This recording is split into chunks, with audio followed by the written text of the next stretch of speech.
instead of giving the Merrill Award to a couple of underachieving immigrants, you should really have given the award to a man who, by celebrating the life of an overachieving immigrant, has done more for the liberal arts than all the humanities departments in the United States put together. I refer, of course, to Lin-Manuel Miranda, the author and star of Hamilton, an American musical. Now, I make this suggestion not only because you, along with the Nobel Prize Committee, have spoiled Mr. Miranda's near-perfect sweep of all the prizes for which he is eligible. He has all the rest, Tonys, Grammys, and a Pulitzer. In fact, he would have won the presidency if he'd only run. I say it also because, since it opened off-Broadway in February last year, Hamilton has educated more people about the history of this country than I could, even if I lived 1,000 years. And this is just the beginning. Next year, the musical will play in 16 other American cities, as well as in London.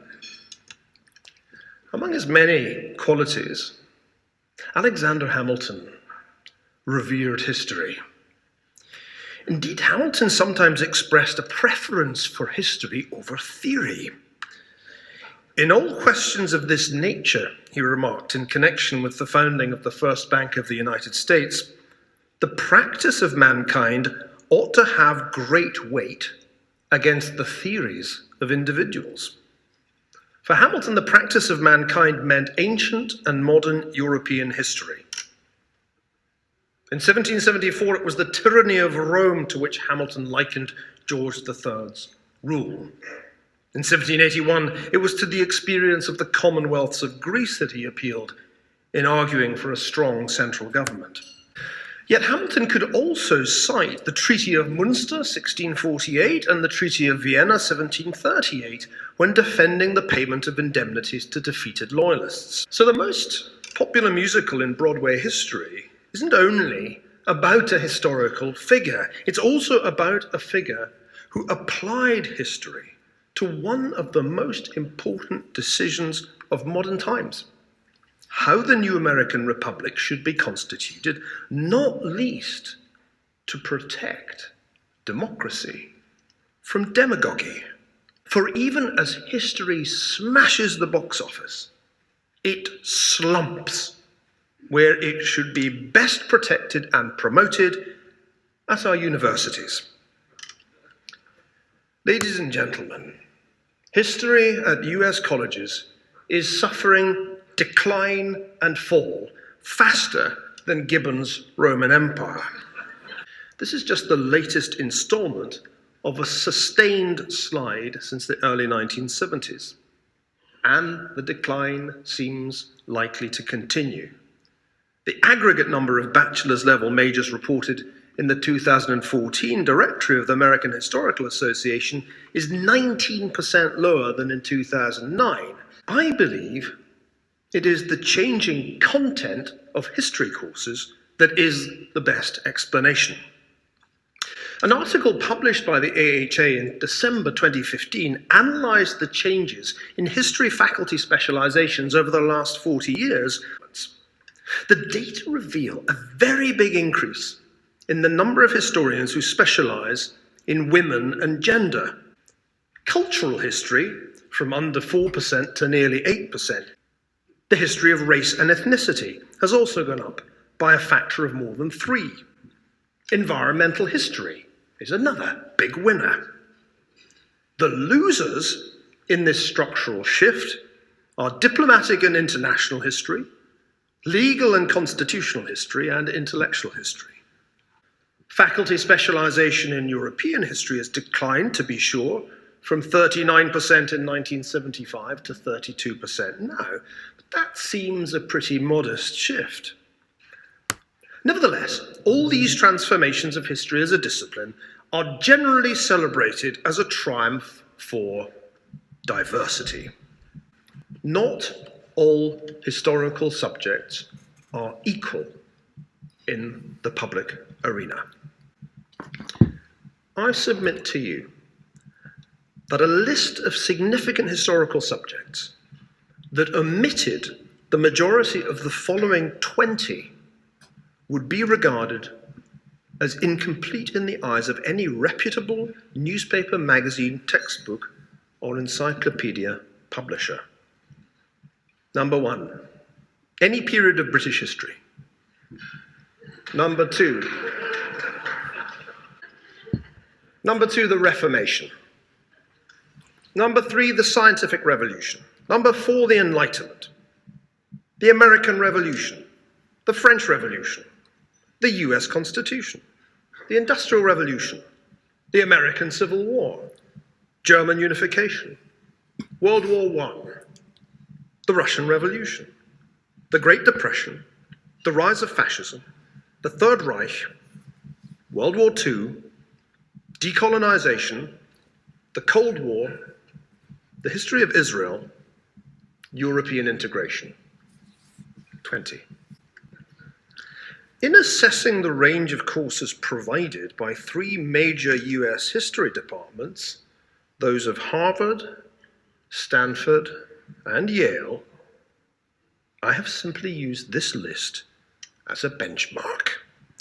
If you were an undergraduate at one of these institutions in the fall of 2016, which of these 20 subjects would you find covered by the courses on offer to you? The answer, in the case of Harvard, is not many. For a department that lists 55 faculty members, of whom only 7 are listed as being on leave this semester. To understand why history is an academic discipline in decline, it's worth looking at some of the courses that are available at Harvard, Stanford, and Yale this fall. Are you sitting comfortably?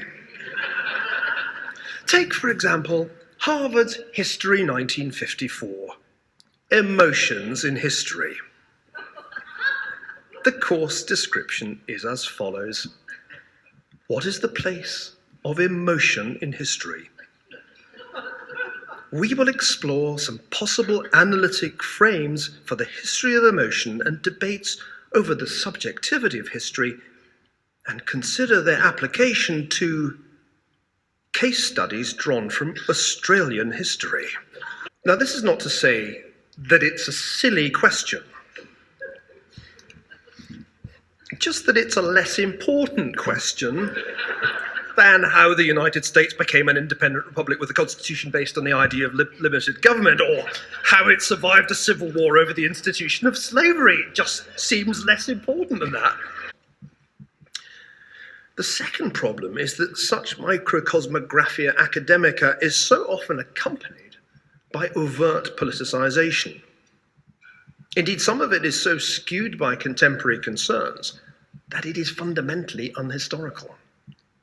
For example, Stanford's History 3A, Making Palestine Visible, claims to show, and I quote, how Palestinian claims to rights have been rendered illegible for much of the American public. The course description goes on. This learning experience, incorporating discussion and clarification at its core, connects with the National and Stanford campus discussion of activism on Israel-Palestine, end quote. The same university's History 263D requires students to participate in a, quote, formal debate on the ethics naming university or public buildings after historical figures with contested pasts, end quote. To suggest that there's anything wrong with this kind of thing is to take a great risk in our age of trigger warnings and safe spaces. But I'm fairly certain there is something wrong with it. Namely, the overt importation into the classroom of politics.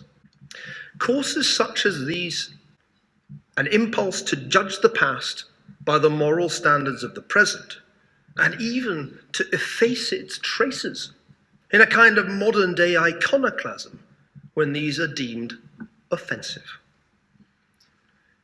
History, in short, is in trouble.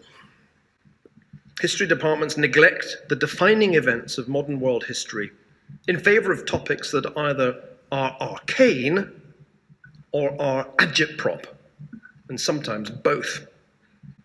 the long-term effects on the elite who are educated at top American universities are, I think, unlikely to be positive. I have come to doubt that the pathologies that I've described within our history departments can be cured. Strange though it seems to me, those who have driven this transformation of history are too deeply entrenched in these institutions and too committed to their cause to pay heed to the declining enrollments.